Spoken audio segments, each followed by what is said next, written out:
Hey guys, Art here. I wanted to touch on something just very quickly before this video starts. This video touches on a community, I guess you'd call it, of tulpas. I'm going to leave a few links in the description to some better descriptions of them, but I just want to touch on it quickly before it starts. Basically, a tulpa is, how do I put this? A thought form? Kind of like an imaginary friend, but a lot more complex. There's a few theories out there that your consciousness, that you, like how you think in your head and all that, is a tulpa in itself. Basically, they're just imaginary friends developed by the brain, and yeah. So, without further ado, I give you Mia Tulpa. Everybody has had an imaginary friend. They tend to come to you when you're young and alone, and maybe scared and confused. When you need a friend the most and nobody is around, they appear out of thin air like in some fairy tale. They stay by your side for as long as you need them, and then, as you grow older, they just leave. Vanish as quickly as they came. At least that's how it usually is. For me, my best friend was Mia. I came to her when I was 5. She, too, was 5 and looked exactly like me in every way.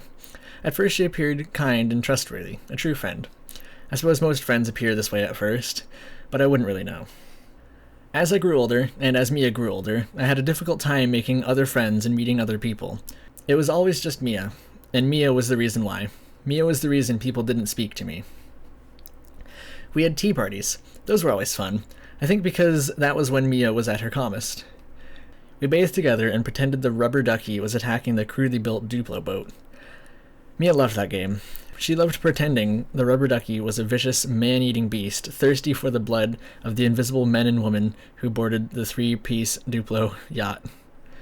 For me, it was a silly game, but for Mia, it was something much more sinister. At dinner, Mia would lean in close and whisper into my right ear, telling me to do things. Bad things at first, but nothing too malicious. "Flip over the plate," she'd say.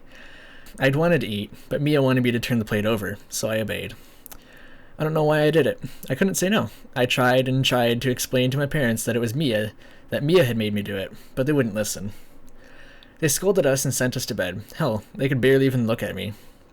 At school, Mia would grin as she gazed upon our peers. She'd lean in like she always did, whisper into my ear. "Push him into the locker," she'd say, pointing to the cute boy with glasses, a stack of books piled high in his arms. Before long, he lied on the floor, his books scattered all around him. Mia laughing uproariously. I tried to apologize, but the boy wouldn't listen. In a fit of tears, he ran off to class. Older I grew, and Mia grew too. She aged with me. So long as she stayed at my side, I had an unbearably difficult time making friends. It seemed as if I was always the odd one out, as though nobody would even offer me a second glance. But how could I blame them? How could I expect them to possibly understand? They knew I was no good. They knew I was just the insufferable little brat who still believed in imaginary friends and made every attempt to ruin their lives, even in the smallest fashion. Even in the smallest fashion, that is, of course, until the day Mia decided to aim a little higher. By then I was 17, and so was she. My reputation as the overlooked, unappreciated bitch had remained intact. Aside from Mia, I don't think I had any true friends. Even my family grew to loathe me, barely understanding me at all. There was to be a party on the weekend of St. Patrick's Day, Saturday night. It was to be held at the home of one of the high school's cheerleaders, a beautiful blonde girl whose parents had left for the weekend, God knows where to. Everybody was invited, everybody except me, but Mia knew we'd be there. Mia had something big planned for that evening. I sat at home in my bedroom on Saturday, trying to stare at the whirling ceiling fan or the decrepit dollhouse, or the mirror lining the closet door. Anything at all, trying desperately to distract myself and ignore Mia. But Mia always won. She leaned in close, leaned in the way she always did, and whispered with a grim smile, "Kill the cheerleader." She said it with not an iota of remorse or regret in her voice, only sheer sincerity. Kill the bitch and kill all her friends. All those spoiled shits who've ignored us for so long. Kill them all. Mia guided me out of our room, past the master bedroom where my parents slept, down the stairs and into the kitchen. She showed me the biggest knife my mother owned, a shiny, albeit rarely used, cleaver. Mia's soft voice echoed in my head. "Grab it, by the handle. Careful now. Wouldn't want to hurt us, now would we?"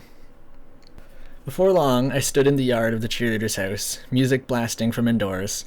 Fortunately, it was too cold, even for March, for anybody to wander into the backyard. Back here, it was only me, Mia, and my mother's shiny cleaver. I knew what I had to do. Mia faced me, grinning, and parted her lips to whisper dark secrets and terrible orders. But something had happened, something neither of us noticed until that very moment, when that harrowing grin of hers wrinkled into an alarmed frown.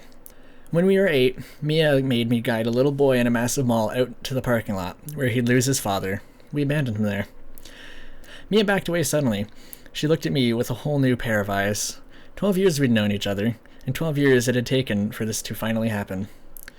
When we were 10, Mia and I, under Mia's commands, slashed the tires of every car in the neighborhood, including, so as not to raise suspicion, the minivan of our own parents.